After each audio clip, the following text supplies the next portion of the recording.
Hello दोस्तों, स्वागत है आप सभी का एक और नई वीडियो में। आज की इस वीडियो में हम बात करने वाले हैं एक नई भर्ती के बारे में जो कि आपका इंडिया पोस्ट की तरफ से निकल कर आई है। इंडिया पोस्ट यानी कि जीडीएस की भर्ती है, ग्रामीण डाक सेवक की भर्ती है। तो इसके रिगार्डिंग जितने भी इन्फॉर्मेशन है मैं आपके साथ शेयर करने वाला हूँ। वीडियो को अंत तक आप ज़रूर देखिएगा, आपको पूरी जानकारी इस वीडियो में मिलने वाली है। इसमें अगर हम बात करें तो आपका टोटल जो वैकेंसी है 44,000 प्लस पोस्ट है और इसमें आपका 2 पोस्ट है। पहला है पोस्ट मास्टर और दूसरा है आपका डाक सेवक का।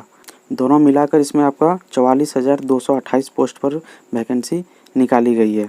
इसकी क्वालिफ़िकेशंस की अगर बात करें तो इसमें आपका 10th पास होना अनिवार्य है और किसी भी स्टेट से अगर आप 10th पास किए हैं इंडिया के किसी भी स्टेट से तो आप एलिजिबल हैं इस फॉर्म को भरने के लिए। साथ ही साथ आपका लोकल लैंग्वेज की जानकारी भी होना अनिवार्य है। यदि आप कोई स्टेट से भरते हैं तो उसका लोकल लैंग्वेज क्या है इसकी जानकारी आपको होना चाहिए, तब जाकर आप उस स्टेट में जाकर फॉर्म भर सकते हैं। साथ ही साथ आपका नॉलेज ऑफ कंप्यूटर यानी कि कंप्यूटर में थोड़ी बहुत आपको नॉलेज होनी चाहिए, अगर नहीं है तो भी इस फॉर्म को आप भर सकते हैं। उसके बाद है साइकिलिंग, ये इतना इम्पोर्टेंट नहीं है, यदि आता है तो ठीक है, नहीं आता है तो कोई बात नहीं।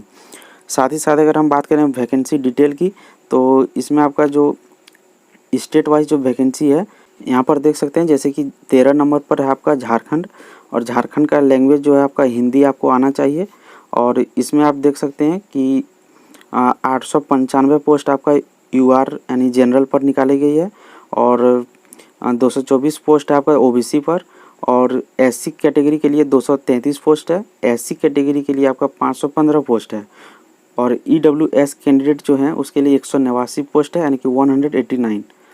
पीडब्ल्यू डी में ए कैटेगरी का जो है वो 5 पोस्ट है, बी कैटेगरी के लिए 22 पोस्ट है और सी कैटेगरी के लिए 17 पोस्ट है। इस तरह से टोटल मिलाकर आपका 2104 पोस्ट, टोटल आपका 2104 पोस्ट पर वैकेंसी निकाली गई है।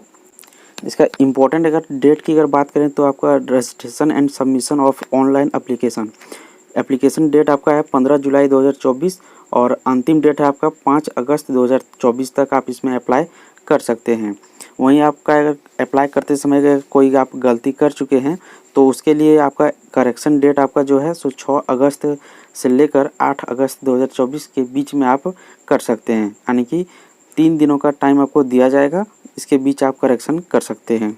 इसकी अगर फ़ी की अगर बात करें, जितने भी जनरल कैटेगरी के हैं या फिर ओबीसी कैटेगरी के हैं तो उसके लिए आपको 100 रुपया फ़ी लग जाएगा और यदि आप महिला कैटेगरी के हैं या फिर एससी और एसटी कैटेगरी में आते हैं तो आपके लिए फ्री ऑफ कॉस्ट है। वहीं पीडब्ल्यूडी जो कैंडिडेट हैं उसके लिए भी फ्री ऑफ कॉस्ट है, आपको कोई चार्ज देने की ज़रूरत नहीं है। केवल जनरल और ओबीसी के लिए 100 रुपया फ़ी रखा गया है। सिलेक्शन प्रोसीजर क्या है तो इसमें आपका 10th में जो आपका नंबर आया है, टोटल मार्क्स जो आया है उसके आधार पर मेरिट लिस्ट बनता है और उसके बाद आपका डॉक्यूमेंट वेरिफिकेशन होता है, जिसके बाद आपको अंत में ज्वाइनिंग मिल जाएगा। तो इसमें कोई एग्ज़ाम देने की ज़रूरत नहीं है, केवल और केवल आप अप्लाई कर दीजिए। यदि आपका नंबर अच्छा है तो फिर आपका मेरिट लिस्ट में नाम आ जाएगा और आपका डॉक्यूमेंट वेरिफिकेशन के लिए आपको बुलाया जाएगा। इसमें अगर सैलरी की अगर बात करें तो इसमें आपका जो बीपीएम यानी कि पोस्ट मास्टर की जो वैकेंसी है तो उसमें आपका स्टार्टिंग है 12,000 और यह आगे जो चलकर है वह 30,000 रुपये तक आपका हो जाएगा। वहीं अगर हम बात करें तो आपका जो डाक सेवक की जो वैकेंसी है उसमें आपका स्टार्टिंग है 10,000 और आगे चलकर यह 24,000 तक आपका इसमें मिल सकता है सैलरी, ठीक है। एज लिमिट क्या मांगा गया है तो एज लिमिट आपका मिनिमम एज आपका 18 वर्ष होना चाहिए और मैक्सिमम एज आपका इसमें 40 वर्ष होना चाहिए। यदि आपका एज 18 वर्ष हुआ है और आप यदि 10th पास हैं तो इस फॉर्म को आप भर सकते हैं। वहीं यदि आप ओबीसी कैटेगरी में आते हैं तो आपका 3 साल का छूट मिलेगा और यदि आप एससी या फिर एसटी में आते हैं तो आपका 5 साल का इसमें छूट आपको मिलेगा एज में, ठीक है। ईडब्ल्यूएस के लिए आपको इसमें कोई एज रिलैक्सेशन आपको नहीं मिलेगा और अदर जो कैटेगरी हैं जो जैसे कि पीडब्ल्यूडी अगर कैटेगरी में आते हैं तो उसके लिए भी एज में छूट आपको मिल जाएगा। यहाँ पर आप देख सकते हैं।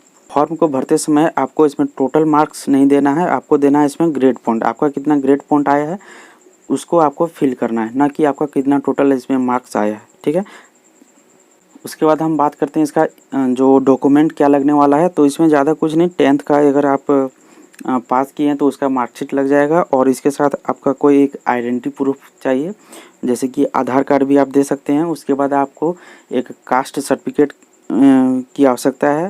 यदि आप ओबीसी कैटेगरी में आते हैं, SC ST में आते हैं, तो आपको इसमें कास्ट सर्टिफिकेट आपको देना है।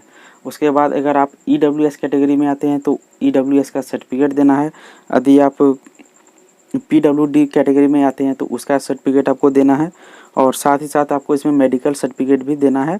तो मेडिकल सर्टिफिकेट भी आपको बनवाना पड़ेगा इसमें। उसके बाद अगर हम बात करें इसका मेरिट लिस्ट में आपको नाम आने के लिए कम से कम आपका इसमें 90% अगर आपका मार्क्स है, इससे अगर प्लस है तो फिर आप इस फॉर्म को भर दीजिए, आपका सिलेक्शन होने की संभावना बहुत ही ज़्यादा है। और यदि आपका 70% या फिर 75% तक अगर आता है तो फिर कम ही उम्मीद है कि इसमें आपका सिलेक्शन हो सकेगा। तो वीडियो अगर पसंद आया हो तो लाइक कर दीजिएगा और चैनल को सब्सक्राइब कर लीजिएगा, ताकि ऐसे और लेटेस्ट जो गवर्नमेंट जॉब आने वाली है तो उसकी नोटिफिकेशन आपको मिलती रहे और इसकी इन्फॉर्मेशन आपको मिलती रहे।